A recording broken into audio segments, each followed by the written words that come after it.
What she wasn't going to let ride was the idea that she was motivated by hate. And I just cannot, I mean, maybe it's just watching the Republican Party turn into something that some will attest was there for a long time. But for sort of hatred and lies to become the predominant feature, not a bug, of conservatives' efforts to defend Donald Trump, she wasn't going to let it stand for a second. That had anything to do. I mean, it's so fascinating to see the woman in the relationship, the Democrat in the relationship, saying this has nothing to do with my feelings. And not only is that not the case, don't you even accuse me of that having anything to do with it. I mean, she shuts down really what is in Donald Trump the whiniest, the most emotionally volatile, and the most sort of fueled by animus politician in our country's history. So I think it's important for us to see that dimension of it. And it was powerful, right? I was raised in a Catholic household. I'm a person of faith. I'm a person of faith. I pray for him. So that's the personal dimension of it. But I think the passion underneath the response not only had to do with her own defense of her own heart, it had something to do with how this process has been framed. That the seriousness of what we're dealing with as a country is not about whether or not we like Donald Trump or not. It's not about whether or not we hate him or love him or not. It goes to the core of who we are as a democratic republic. And so to address that question is to address in some ways the insidious way in which the whole debate has been framed by the other side. So she had to go back to the podium because we have been fighting that particular framing for a while. Those people over there, they don't like us. Those people in the cities, they hate us. Those people who are in the Ivy Leagues, they think we're dumb. They hate us. And so she had to go to that and go to its heart and say that's not what's motivating this. What's motivating this goes to the heart of this constitutional republic. I don't know. I thought the reporter did his job. He asked a totally reasonable question. Got an interesting answer out of the speaker. Look, I think but let me just say, I haven't criticized the reporter either. Of course not. No, I'm just saying, let's not pretend there is not a lot of hatred and rage towards Donald Trump in the Democratic Party right now. But what's remarkable there's a reason for it. Is that that's what brought her back to the podium. Yeah. I mean, as Jake's saying, she doesn't ever go back to the podium. And that was the question that she wasn't. I think Eddie's absolutely right that she does not want that question or Trump to frame what is happening here. And she held off the hounds for a long time in her own party. Right.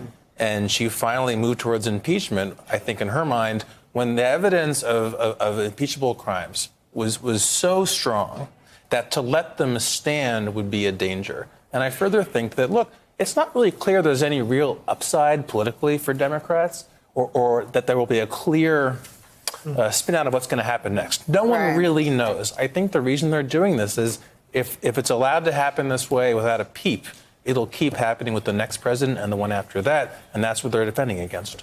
You know, I think, and I want to be abundantly clear, I don't know who the reporter was. You can ask whatever question you want. I work for politicians, and Steve and I both did. You train them all not to attack the questioner, but it is her prerogative to respond to a question as vigorously as she did. And I just, after watching every minute of the impeachment hearings, after watching every witness come up there and really have to stare down the barrel of GOP hatred for the fact pattern that emerged at Colonel Vindman, at Fiona Hill.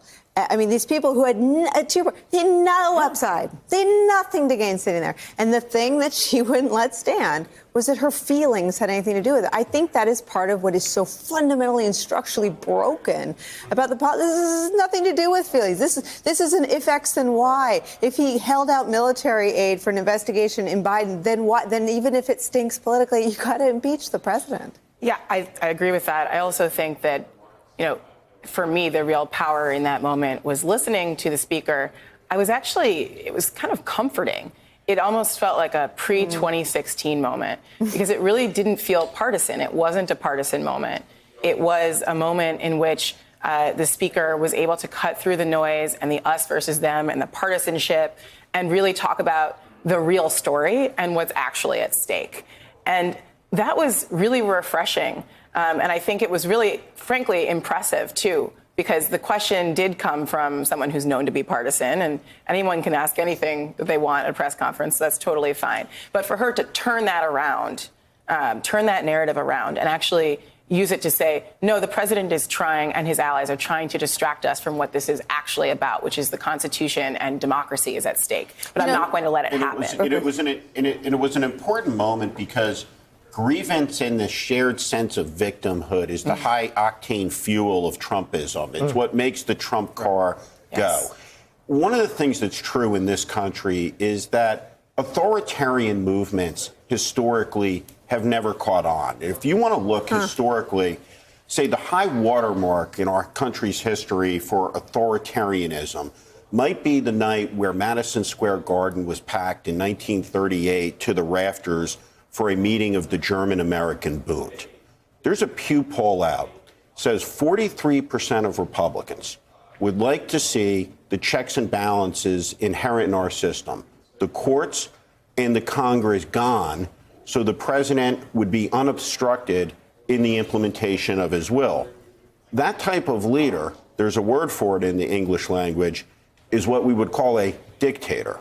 And so when you have 43% of a political party in a two-party system that has taken on, for the first time in American history, an authoritarian bent that will smear any person, any decorated combat veteran, career foreign service officers, people that have spent their entire lives in service to the American nation and to the American people, when they will burn it all down in the name of Trump. We are in a crisis as a country. And what you saw from Nancy Pelosi was an articulation, and we don't see it very much, but of duty.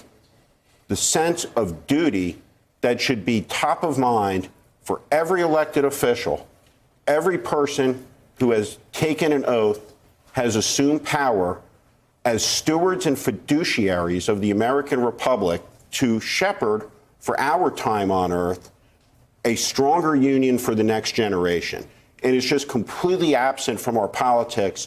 And that's why that was such a remarkable moment today. You know, Jake Sherman, what I also saw was a little bit of relief. The three big hurdles to this phase. One was obviously Adam Schiff's committee, the investigation. The second, there were a lot of questions about how Chairman Nadler would do. I heard, and I'm curious, I'm sure you have many more and better sources than I did, that there was a sense that yesterday went as well as it could have. And now they move on to, take us inside what the next phase is for her.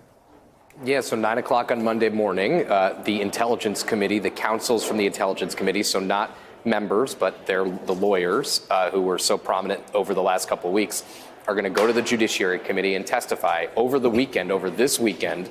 Judiciary is going to work on drafting these impeachment articles and on preparing for both the hearing on Monday and the next phase here. And I mean, yes, there is definitely relief, but I'm just seeing a few thoughts here. Number one, back to the original point. I mean, you guys both saw, Nicole and Steve, and when Nancy Pelosi dealt with George Bush, a person who she certainly wasn't fond of his policies and was pushed to impeach him, and still, but by the way, still did business with him. They had a fine working relationship. And that's not what we see right now. So on another point, what I'm seeing right now, which is fascinating, is the White House seems to be putting a lot of stock in this Senate trial of it being fair. You see the president keep saying this is going to be a fair trial in the Senate. It's going to be much better for us.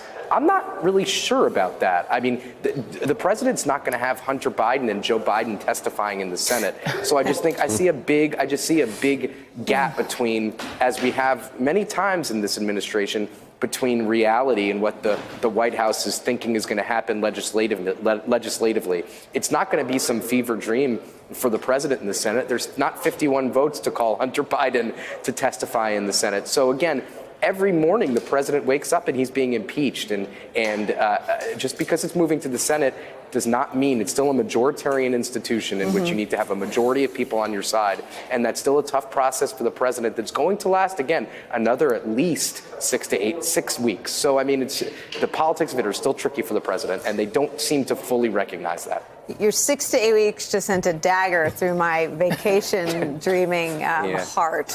Book that travel insurance, please. I know.